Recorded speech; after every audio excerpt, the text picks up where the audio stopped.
lowest on most people's must-see list. The PlayStation 3 and Nintendo Wii were the hot new topics, so those were bound to be the big stories.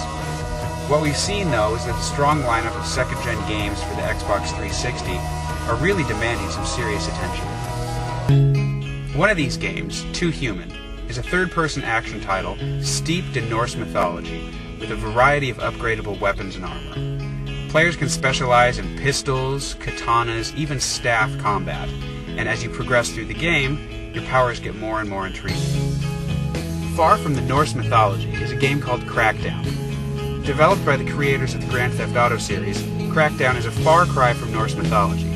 Instead, like Grand Theft Auto, it takes place in an urban environment and has players doing combat with a variety of enemies in an open-ended world.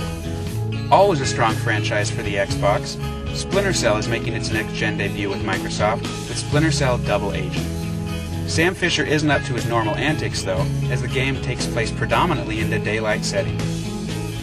Double Agent takes players out of the super spy world, giving them the opportunity to play both as spy Sam Fisher and as criminal Sam Fisher.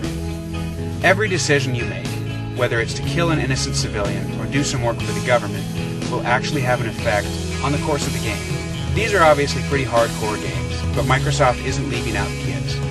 Viva Pinata is a new game from Rare that will also have a TV series tie-in later this fall.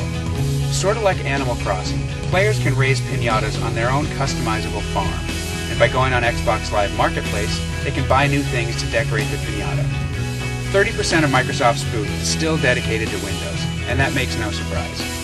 With the release of Windows Vista, Microsoft will be debuting Live Anywhere, which will let Xbox 360 players game with their PC friends. The first such game to showcase this is Shadowrun by FASA Studio, developers of Microsoft. Shadowrun is predominantly a multiplayer game, but it will have some single-player portions. Between Windows Vista and Xbox 360, Microsoft is showing it shouldn't be overlooked just because it's no longer the new kid on the next-gen block. Not only do they have a variety of games, but they've got titles that appeal to a variety of audiences. Come this holiday season, there should be plenty of games to satisfy your appetite for next-generation gaming. For DailyGame.net, I'm Jonas Allen.